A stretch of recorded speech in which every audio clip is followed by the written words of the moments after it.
Assalamualaikum warahmatullahi wabarakatuh. Innal hamdalillah nahmaduhu wa nasta'inuhu wa nastaghfiruh wa na'udzu billahi min shururi anfusina wa min sayyiati a'malina. May yahdihillahu fala mudilla lahu wa may yudlil fala hadiyalah. Asyhadu an la ilaha illallah wa asyhadu anna Muhammadan 'abduhu wa rasuluh sallallahu alaihi wasallam. Para saudara sekalian, di sini kita akan melanjutkan mengkaji kitab himpunan yang dikaji oleh saudara kita di Jokam, yaitu Kitabul Ahkam. Kita buka Kitabul Ahkam halaman 4.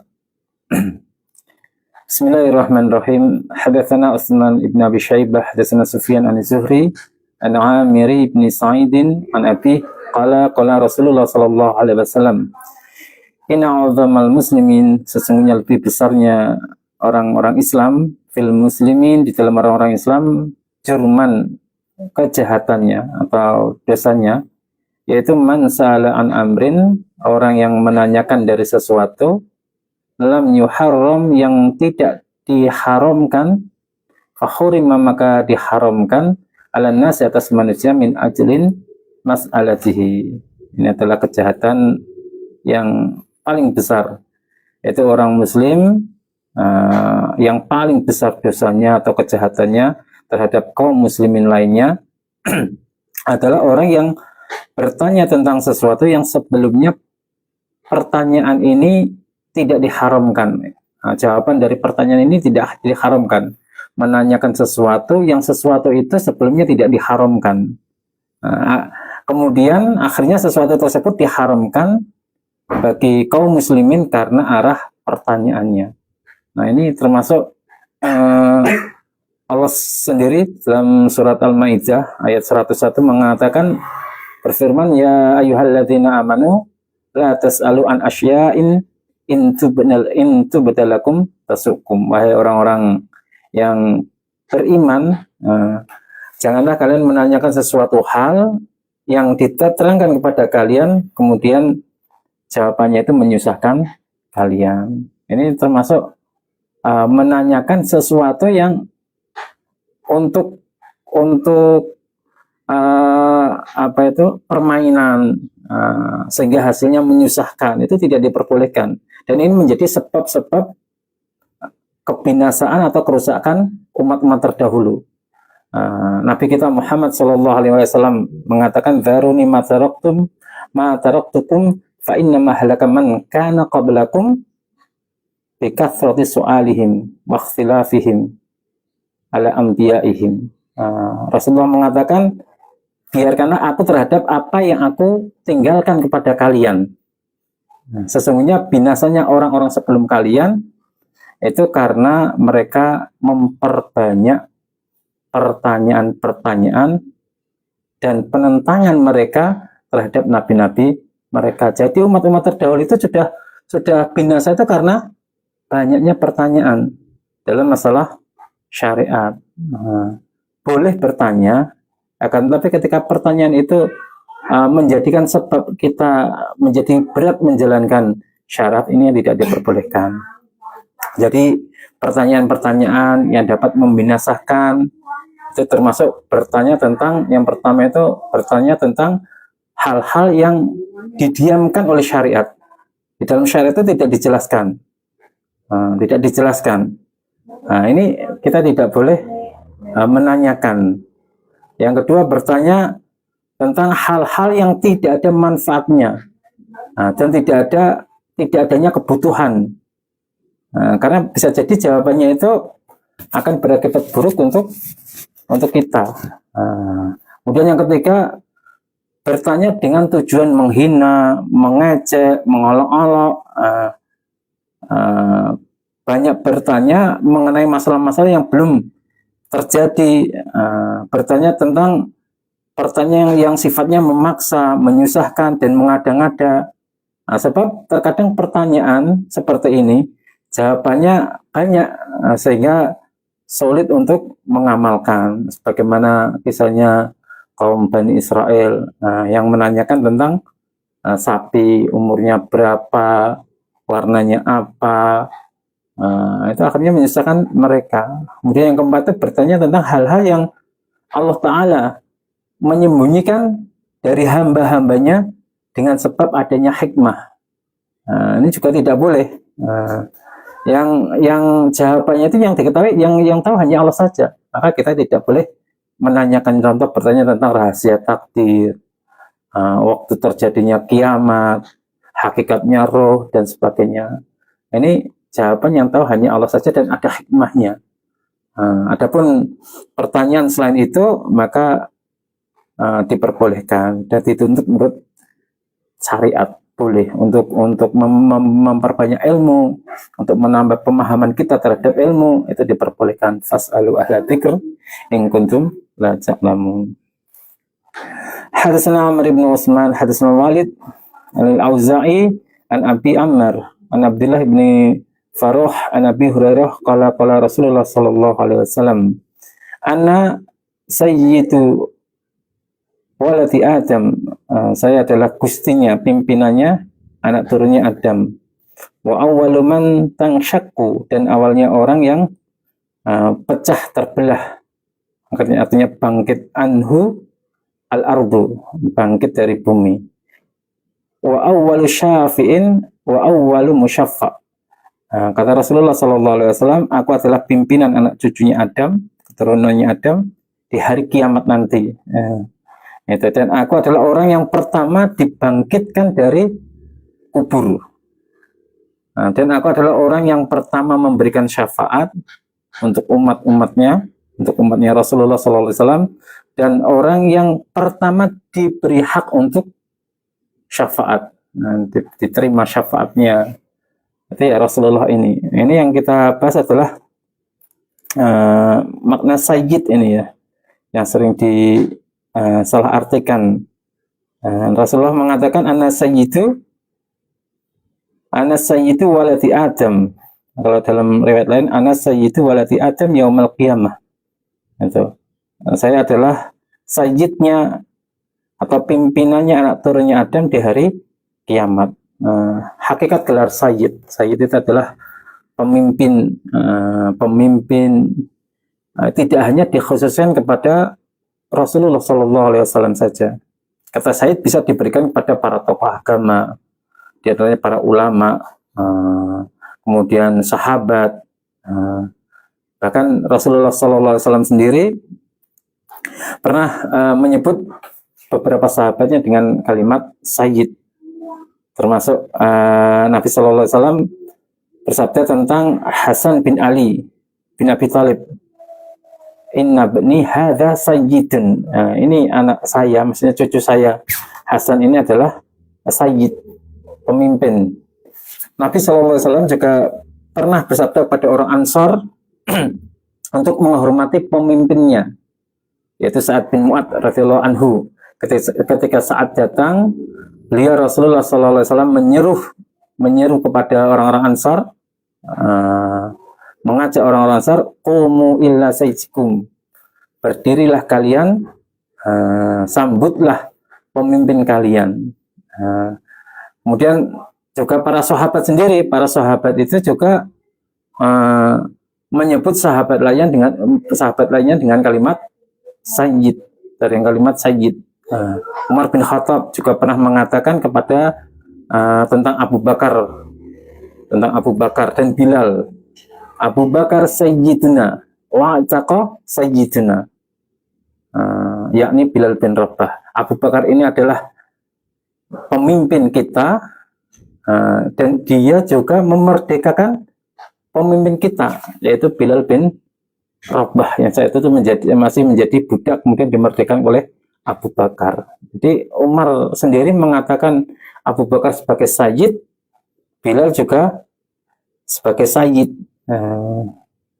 Maka kalau para sahabat menyebutkan sayyid kepada temannya, kepada sahabat yang lain yang lebih unggul, tentu kita pun juga layak menyandangkan kalimat sayyid kepada orang yang paling mulia, yaitu kepada Nabi Muhammad SAW, yaitu sayyiduna.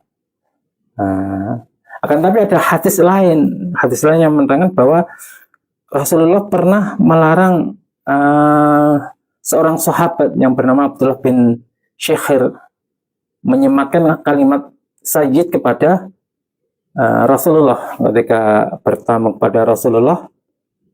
Kemudian Abdullah bin Syekhir ini mengatakan kepada Rasulullah, anta sayyiduna, engkaulah sayyid kami wahai Rasulullah.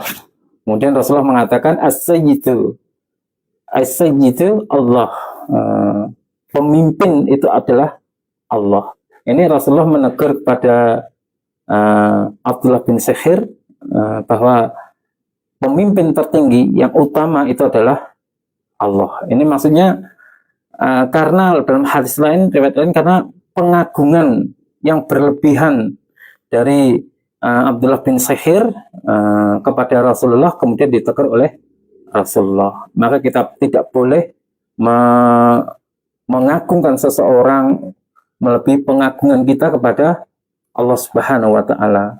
Melabelkan kalimat tertentu dengan memberikan pengagungan yang melebihi pengagungan kita kepada Allah Subhanahu wa taala. Nah, kalau dalam riwayat lain, kalau untuk mengucapkan kalimat sayyid, itu yang lebih sempurna ketika kita mengucapkan sholawat, tidak perlu menambahkan kalimat sayyidina, karena sebagai prinsip bahwa semua ibadah itu dibangun berdasarkan dalil dan tuntunan dari Nabi Shallallahu Alaihi Wasallam. Ini merupakan konsekuensi dari syahadat asyhadu alla ilaha illallah wa asyhadu anna Muhammadar Rasulullah. Sedangkan Rasulullah sendiri dan para sahabat mengajarkan ketika kita mengucapkan kalimat sholawat, baik di dalam sholat itu tidak menyebutkan kalimat sayyid, maka lebih baik kita tidak menambahkan kalimat sayyid ketika mengucapkan sholawat di dalam sholat atau sholat yang lain. Adapun mengucapkan pengagungan, mengatakan kalimat Sayyidina Muhammad SAW dalam khutbah, dalam awal khutbah atau dalam awal berceramah, tidak ada kaitannya dengan ibadah, maka diperbolehkan.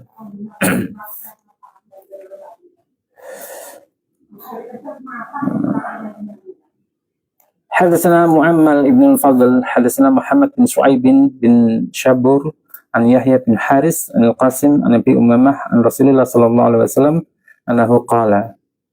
Rasulullah bersabda, man ahabba lillah, barang siapa yang cinta lillahi karena Allah, wa banghdha lillah, dan dia benci murka juga karena Allah, wa a'ta, dan dia memberi lillahi juga karena Allah, wa mana'a lillah, dan dia mencegah atau melarang sesuatu juga karena Allah, faqad istakmalal iman, maka sungguh sempurnalah keimanannya. Siapa yang cintanya karena Allah, bencinya karena Allah, memberinya karena Allah, dan juga tidak memberi pun karena Allah, maka sungguh imannya ini telah sempurna. Dalam hadis ini Nabi kita Muhammad SAW menyebutkan bahwa cinta dan benci kita semua harus diikat karena Allah Subhanahu wa taala. Karena cinta yang tidak diikat dengan cinta kepada Allah Subhanahu wa taala akan menjadi cinta yang tidak bermanfaat.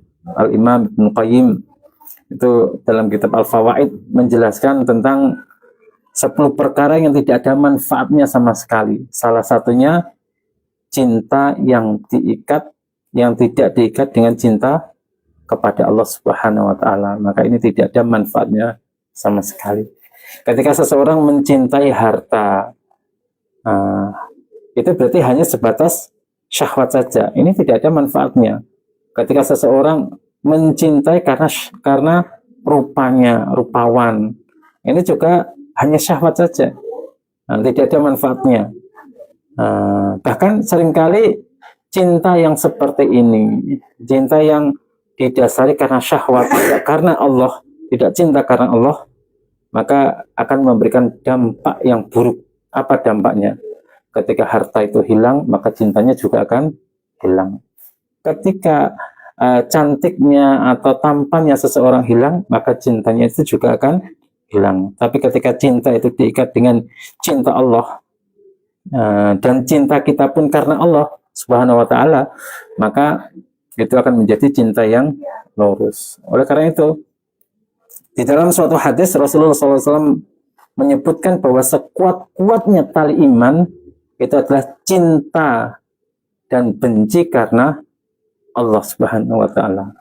Kata Rasulullah SAW, "Awthaqal ural iman al-hubbu fillahi wal bughdu fillah." Sekuat-kuatnya tali iman seseorang yaitu dia meletakkan kebencian dan cinta karena Allah Subhanahu wa taala. Rasulullah SAW juga bersabda dalam hadis lain, sabatun ada 7 golongan itu. Sabatun yatlimuhumullahu fi dhillati yauma la dhillah illa dhilluhu. Ada 7 golongan yang dinaungi oleh Allah di hari di mana tidak ada naungan sama sekali. Siapa 7 orang itu? Salah satunya di antaranya yaitu rajulani tahabba fillahi jama'a alaihi wa tafarraqa alaihi. 2 orang yang saling mencintai karena Allah, dia berkumpul juga karena Allah, dia berpisah juga karena Allah, benci pun juga karena Allah, berpisah juga karena Allah. Ini cinta dan benci sudah dilandasi karena cintanya dia kepada Allah. Makanya termasuk orang yang nanti di hari kiamat dinaungi oleh Allah.